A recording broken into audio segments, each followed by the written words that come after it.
Today, Baba is telling us to shift our attitude. Now, you see that sanskars, Baba has given us the knowledge that every soul has a mind, intellect, and sanskars. And the sanskars are habits that we create with the law that whatever you do repeatedly becomes a sanskar.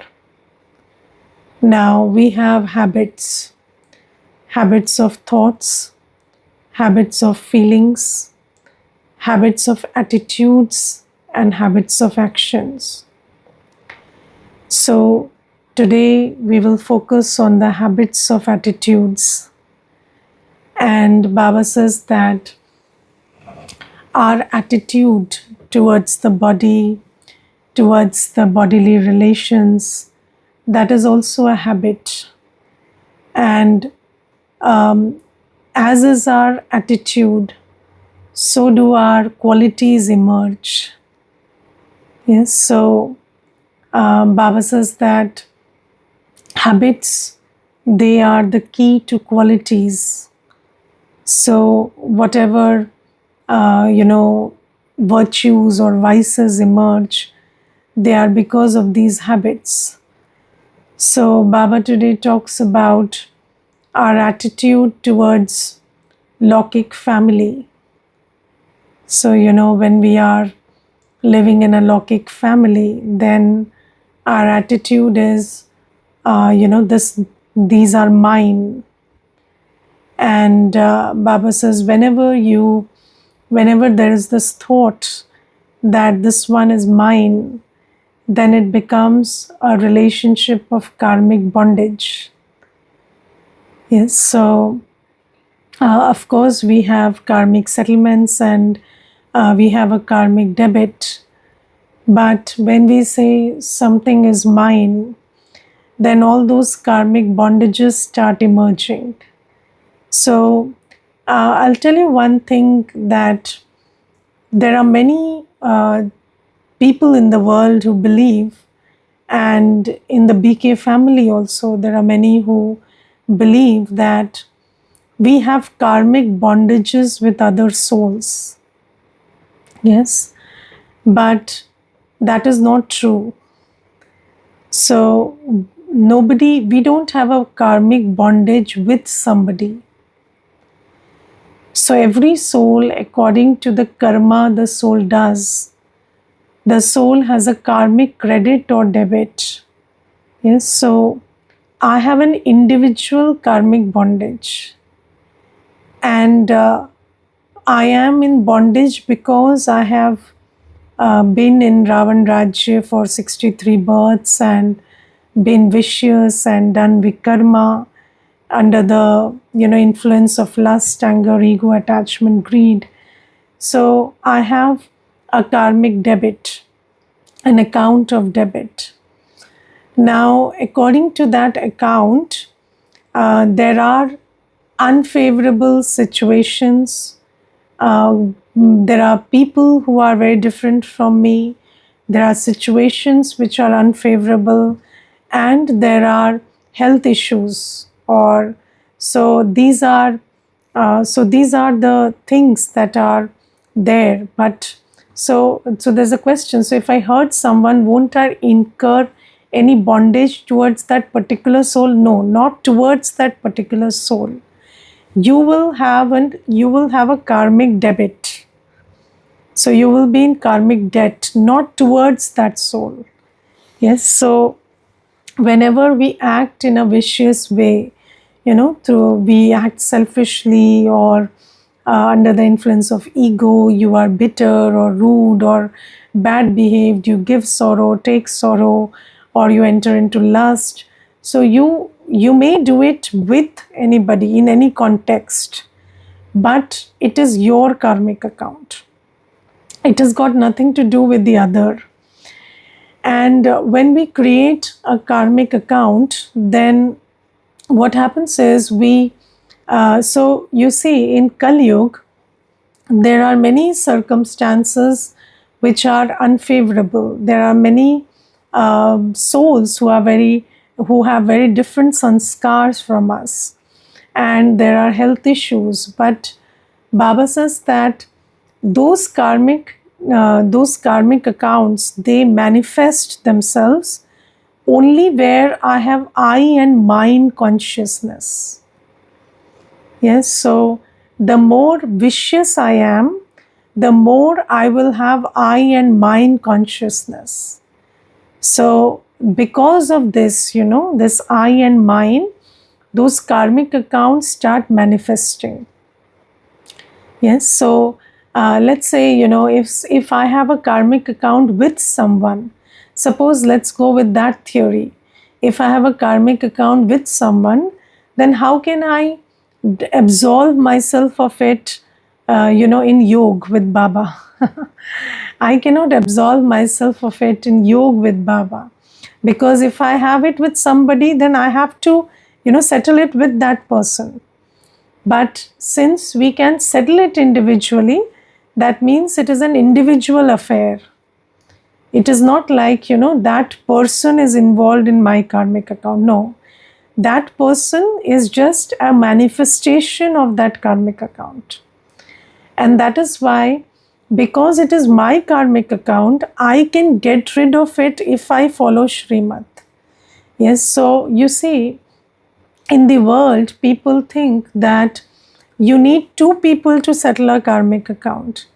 But Baba tells us, no, you alone can settle your karmic account. Have you noted that this? It is a very important point to understand. If it requires two people to settle a karmic account, then how can I settle my account with Baba? It cannot happen. Yes, so because I can settle it individually, that means it is an individual account. It's not a joint account.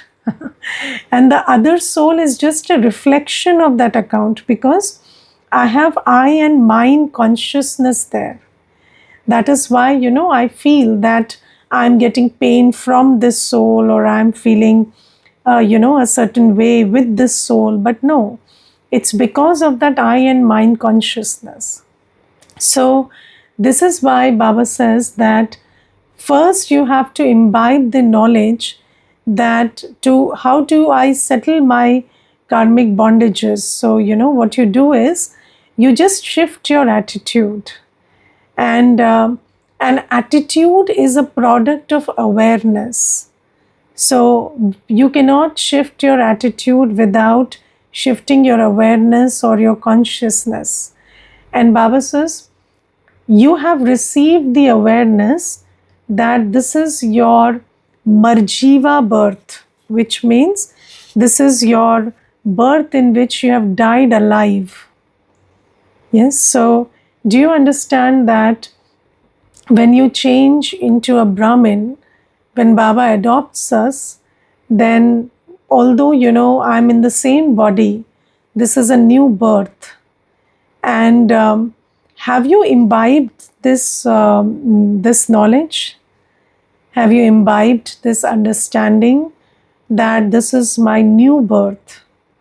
How many of you have made the effort to imbibe this understanding that this is my new birth? Yes, so Baba says that I have adopted you, and I have made you, I've changed you from a Shudra to a Brahmin, and you are not the same person now. This is your new birth. And the best method to remember this new birth is to celebrate your new birthday. So, how many of you remember the day when you took the course from Baba? So that date, you should remember that date, and that is your new birth. This is the day you are reborn. You receive your new introduction, that you are a soul, you are Baba's child. So earlier, whatever was your introduction, you forget that and you remember who you are, who you belong to, what is your occupation, what is your purpose in life. You remember all of these things. So Baba says that when you remember this new birth and when you celebrate the new birthday with the new family, so how do you remember this new birth? By celebrating your birthday every year with this new family. When you offer bhog to Baba on that day, and when you celebrate it with the spiritual family that Baba has given you, the Alaukik family, and everybody receives bhog prepared for your birthday, then this is a very good method to remember your new birth. And you see that, Baba always says that this knowledge is for understanding. Yes, and what is understanding? So the proof that your understanding has shifted lies in your actions. So when you understand something, you act accordingly. And Baba always says that people who read the scriptures do not understand them. That's not, devotion is not a matter of understanding. Devotion is a matter of hearing and speaking. But Baba says here it is a matter of understanding. Understanding means imbibing. So when Baba says this is your new birth, that means that I have to imbibe that this is my new birth. And just like, when you're reborn, then what happens? Even if, have you heard stories about people who remember their last birth? Yes, so there are people who remember their last birth, and sometimes they can come across their old families also, families of the last birth also. But still, can they continue to have the same attitude towards them? No, even if you remember this is my old family, you cannot be the husband to the wife you that was in the last birth. So you understand that that relationship is changed now.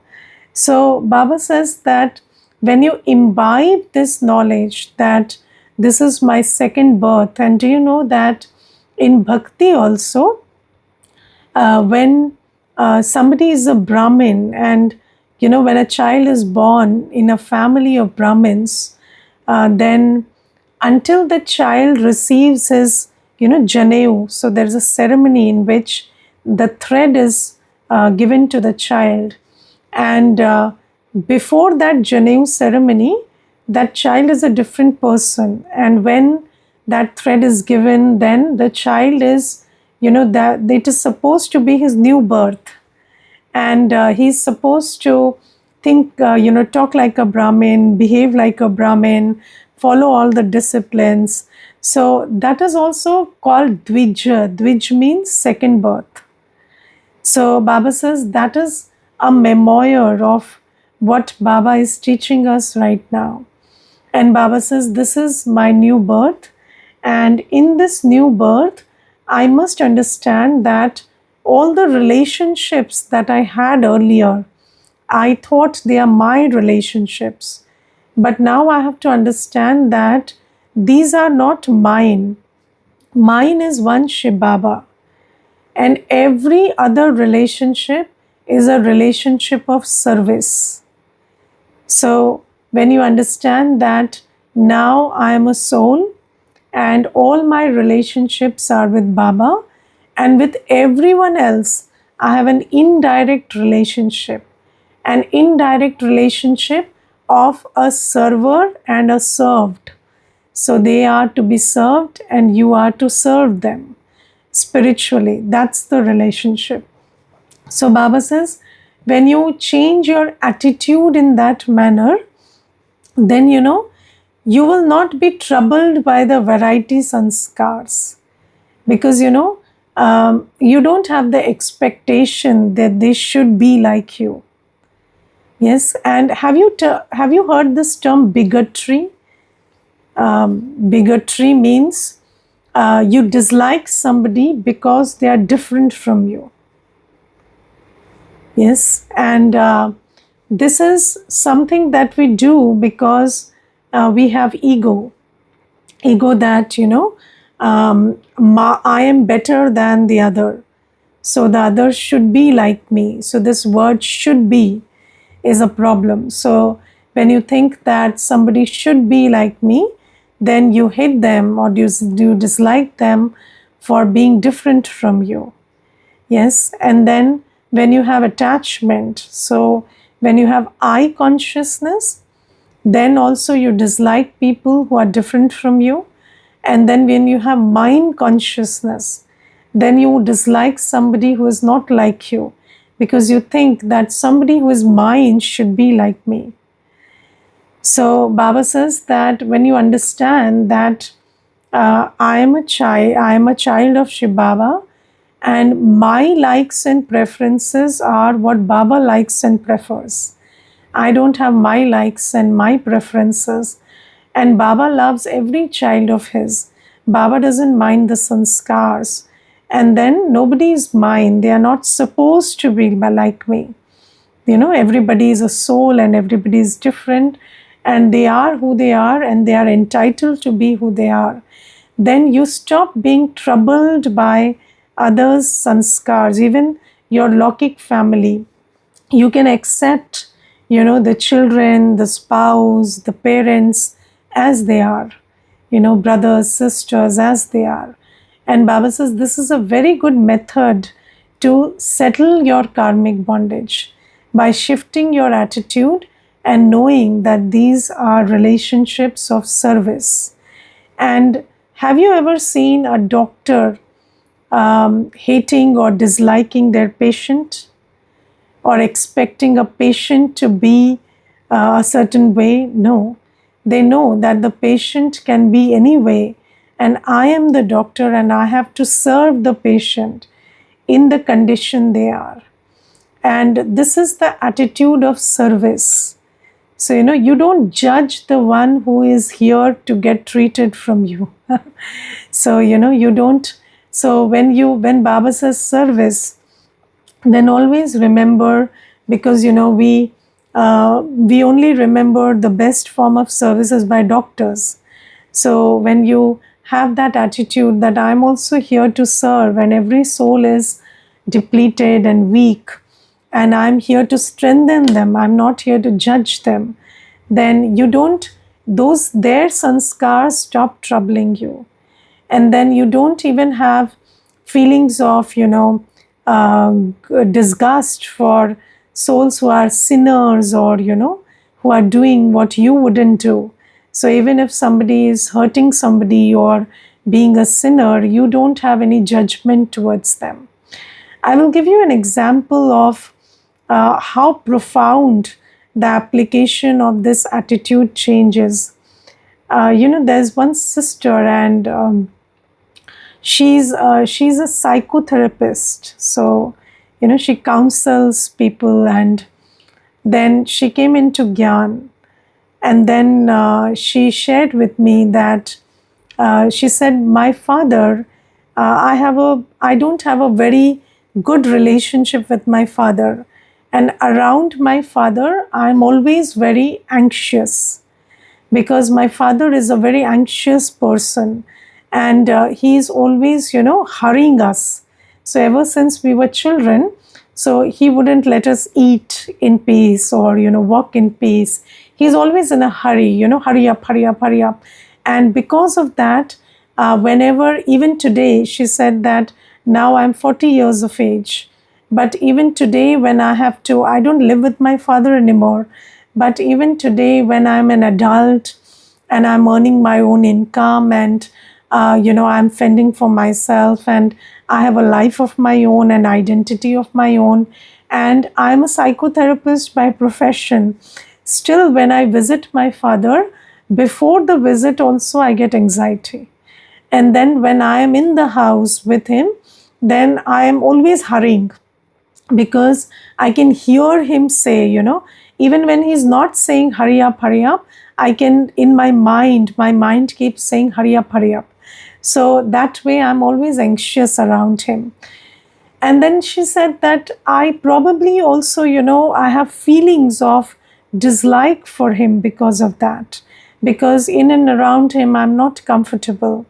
So then I told her that This is very easy because you already know what to do, but you just have to change your attitude and remember this is not your father, this is your patient.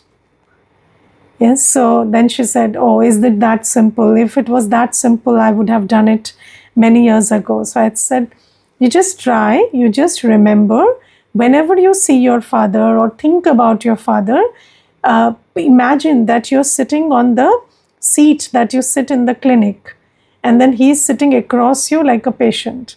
And whenever you are with him, emerge that scene and look at him like your patient.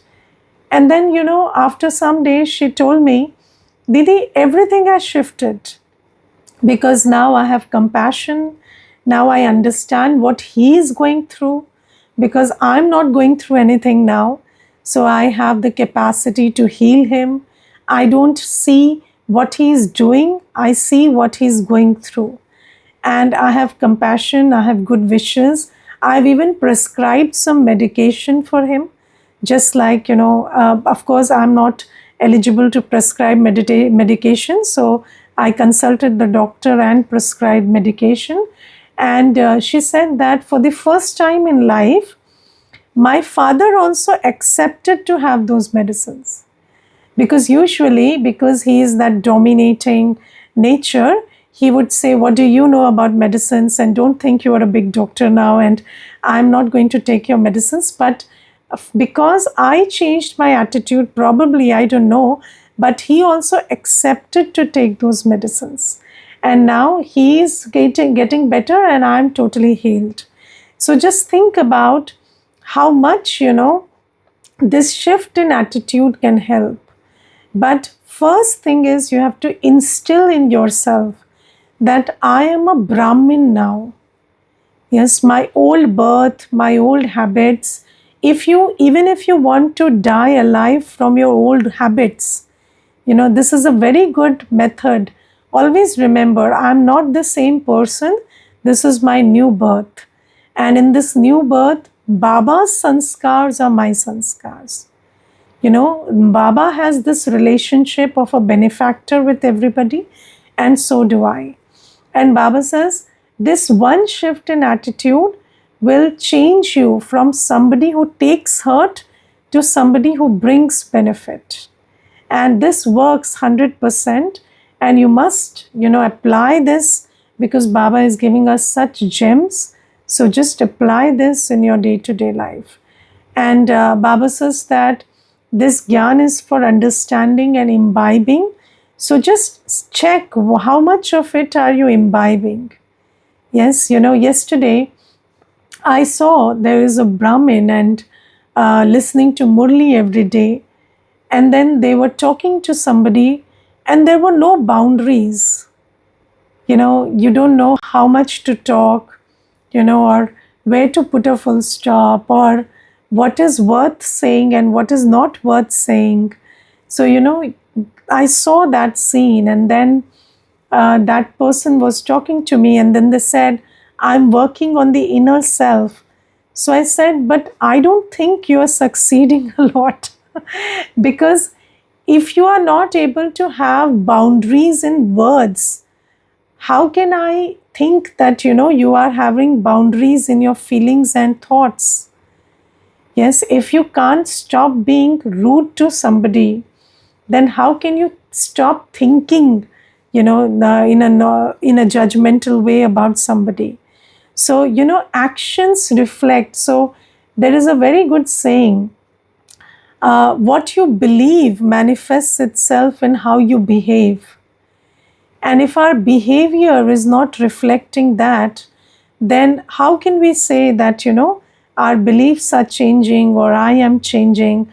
That's not happening. So Baba says this is not bhakti, In bhakti, in the path of devotion, our thought, word and act are not aligned. We speak a lot of good stuff in bhakti. We chant prayers, we talk about morals and values, but we don't follow them in action. But Baba says here, the first mantra that Baba has given us is, I am. not I think or I speak, I am. And I am means my thought, word, and act are aligned. If they are not aligned, you see, sometimes I see souls who take so much of palna from Baba. So, you are receiving so much of sustenance from Baba. But I don't see the discipline or the dedication or the surrender for Baba. So, even in the class, you don't make an attempt to even switch on the video, or there are many who don't join in time, or there are many who don't even take the effort to respond when you are asked to share something in the end, or there are many who don't participate in Baba's seva in any form. And then, if you say that I am applying Baba's teachings in day to day life, I don't believe it. Because if you cannot give your return to somebody who is giving everything to you, how can you be compassionate to somebody who's not doing anything for you? It doesn't work like that. And if you say that I'm being compassionate to that one, then it is not because of knowledge, it is because of attachment. Yes, sometimes, children think that we are applying all the gyan in practical life, but we are not applying gyan in the class, or, in with Baba. And if you are not able to follow Shrimat in regard to Baba and Baba's class and Baba's center, that means that whatever you are doing in Lokik life is not coming from a place of awareness and knowledge. It is coming from a place of attachment and selfish interest. And when the seed, as is the seed, so is the fruit. If you try to apply the knowledge, that Baba gives, with not towards Baba and Baba's family, but towards, selfish motives, then that is not going to give you any return. Yes, so if you don't have, the quality of discipline or dedication or surrender, or, love for Baba and Baba's family, and you think that you have love for Lokik family, no, that is not love, that is attachment, that is greed, that is, that is lust. So Baba says that this is why this gyan is for imbibing. And if you have imbibed, I am a soul, and all my relationships are with Baba, then think about how much you would prioritize the directions that you're given from Baba's home. But I see that many children, even if you receive personal directions also, you don't give any importance to it. You use your manmat there, you use what is comfortable for me or what I like. So that is a sign that we are not imbibing gyan. And although, we may keep ourselves in delusion that I am applying this gyan in Lokik life, it will not work, because it's not coming from a place of real application of knowledge. It's coming from a place of, ego and body consciousness. So this is just to tell you that, you shouldn't complain ever. Why? I've been entrusted to tell you whatever Baba tells in the Murli. So Baba says that you have to understand the difference between bhakti and gyan. And in bhakti, it's about listening from one ear, taking it out from the other, and not doing anything. In bhakti, we heard so much, man mana bhav, but then we didn't remember. Even Shri Krishna, we didn't remember. Yes, okay, we didn't know who is God, that's fine. But it's not like we remembered Shri Krishna all the time. That also didn't happen. We had our hearts attached towards Lokik family. And Baba says here, you have to imbibe whatever I'm telling you. You have to have your heart attached to me. So this is also one thing that was worth pointing out today. And then second thing Baba today says is about disinterest. Baba underlines disinterest a lot on this path of knowledge. And Baba says, somebody who doesn't have disinterest is like somebody who is rowing a boat without lifting the, anchor. So the anchor is still tied to the shore and you keep rowing the boat, then the boat doesn't move. Similarly, making spiritual effort without having disinterest of the heart is like rowing your boat without lifting the anchor and the boat doesn't move. So, but Baba says that, so there are three kinds of disinterest, okay? One kind is called Shamshan Vairagya in Hindi. Yes. And what is Shamshan Vairagya? Have you seen when you go to a funeral, then everybody there has this thought, we come alone, we go alone. Why are we so attached to everything? Everything will be left behind. And as soon as you come out of the funeral, again you are the same person. So that is called a very, very temporary disinterest when you go to a funeral. Then there is another kind of disinterest which is based on circumstances. So sometimes, you have a bitter experience and your circumstances are not favorable. And in those moments, you have disinterest.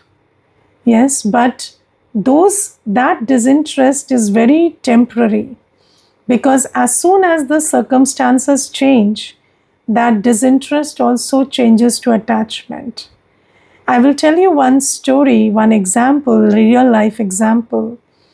So there was one sister and she got married and then this boy, he left her sleeping at night and he ran away with all the dowry that she had brought. And she was cheated badly. And then she didn't even have the money to go back to her father's place. And with a lot of, difficulty, he even took her phone. So he didn't leave anything. And then with a lot of difficulty, she went back to her family. And then she was in a very sorrowful state. And then she came to Gyan. And when she came to the center, whatever, Baba says, you are a soul and this is an old world and everything, she agreed more than me, okay? So she just said, yes, Didi, 100%, 100%. And I felt, like she understands Gyan more than me. She has more conviction than me. And that continued for a month. And then after a month, so she started attending sporadically. So, once in 2 days, 3 days. And then I asked her what happened. And then she said, I've joined a new office and this and that. All right. And then it became longer and longer. And then later I figured out that she's into a new relationship now. And then she left Gyan completely. So this is what is temporary disinterest. Because there is something hurting you, so you have this disinterest. But that is temporary. But what the disinterest that Baba talks about is not these two. It is unlimited disinterest. And that disinterest is based on realization, not experience. Realization is an aspect of the buddhi, of understanding. And when you understand that everything in this world is old and depleted, it may look glittery, but it is not. So when you realize this, when you imbibe this through knowledge, then even while you are with everything, your heart is not attached to it. And that is permanent disinterest, and that is necessary on this path. Okay, Om Shanti. Anybody wants to share anything, please do. Om Shanti, Didi. Om Shanti. Didi, you said there are three disinterests. One is smashan, and then the other is circumstantial, and the third one? Third is unlimited disinterest. Okay. Behad ka vairagya. Okay. Okay? Okay. Yeah. So, Didi, today's Murli has many takeaway points. Like I like three majorly. Yes. And one, you said you don't have karmic accounts with someone, Yes. but you just create debts, like debit and credits. Okay. So that was really like eye opener. You have said this many times, but it never goes through. But then today it was very much clear that had I to settle it with someone, then I need their approval to get out of that account. Right. Okay, so then that makes very easy, because when we feel that I have a karmic bondage with someone, I always keep like, even knowing that I have created an account, but then I keep cursing that how much did I take from you that I'm keeping on paying. So now when will you let me go? Correct. So now when I know that I have a debit created on myself, and I have to just get out from that loan, whatever I have taken with Baba only. So then I have that mercy on that soul also. Correct. That he's just he's a reflection of what I have created for myself. Correct. He's just a manifestation. So that becomes much easier now to create, like to just repay that debt. Correct. And secondly, Baba says, since you have become Brahmin now, the Lokik relationships, like they just now no more they are karmic bondage, but they become relationship of service. Right. So again, there's a mercy for that relationship now. Right. Right. Then when I just like I feel I have to perceive that I'm here, like Baba has a limit of Yes. Baba has placed me in this relationship. Yes. And you are the world master, world benefactor. Yes. Okay. And third, Didi, just a minute. Yes. Third, I also love the point that if you have disinterest, if your disinterest depends on time, then it's very temporary, and you have to become one with like unlimited disinterest. Right. And you have to also, check, because sometimes, you feel I have disinterest, but you have to check whether, why is that disinterest? Where is it coming from? And if the source is circumstantial, then the disinterest will also be temporary. So for unlimited disinterest, I need to be full from inside, and I need to keep whatever I need, I keep on taking from Baba. Correct. And I have to be fully satisfied. Correct. So that I don't need anything and no more any pictures. Correct. Correct. That is the method. Okay. Thank you. Thank you, Didi. Shanti. Yes, Nirmal Bhai. Okay. Anybody else wants to share anything? Okay. Let's Om Shanti. Om Shanti. Bhai. Today, Baba talking about the disinterest. That also I have a bit hard to follow it up because the reason is Baba always say unlimited disinterest. When I say unlimited disinterest, you have detached body with bodily relations and also with the whole world. And also you are attached to your father and the land of peace, land of happiness. Correct. How we can, it is not easy to do in a stretch. What's the best way to, what do you, So some it, guidance on yes, so it has its root in this realization that everything is old and depleted. So when you realize that whatever you are attached to is old and depleted, then your heart gets withdrawn from it. So it's because we don't realize that. So think about this all the time, that everything that you see through these two eyes is old and depleted. It's not fresh, it's not pure, it's not going to serve you. And when you have this in your awareness, then you will have unlimited disinterest. Okay. And sometimes in relation to the relationship, so, the relationship lost over maybe 15, 20 years ago. I don't have it, but at times it comes up and that gives some issues with me. Yes. So then you have to remember that why am I remembering somebody who left me? So, so I should remember somebody who is with me, giving me support and sustenance, rather than, remembering somebody who left me according to drama, of course, but then in whatever ways, whether they left the body or left you or whatever, but if somebody doesn't even have the capacity to be with me, then why am I remembering them?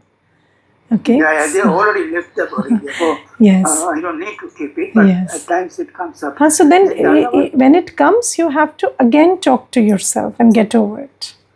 Right. Okay. The other one, I like the song today. Yes. Baba say to live in your lane and die in your Die lane. in How your to interpret that one?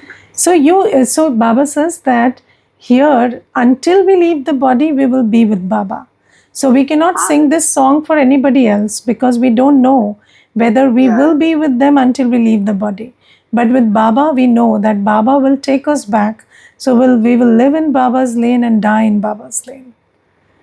Yeah, that's quite nice. Thanks very Okay. much. Om Shanti. Let's thank Baba. Om Shanti. Om Shanti, sister. I just like the difference between the realization and experience. Yes. Like even if you physically experience something or Yes. mentally, but you may not realize because you Yes. don't take your intellect to that level. Correct. That the realization dawns upon you.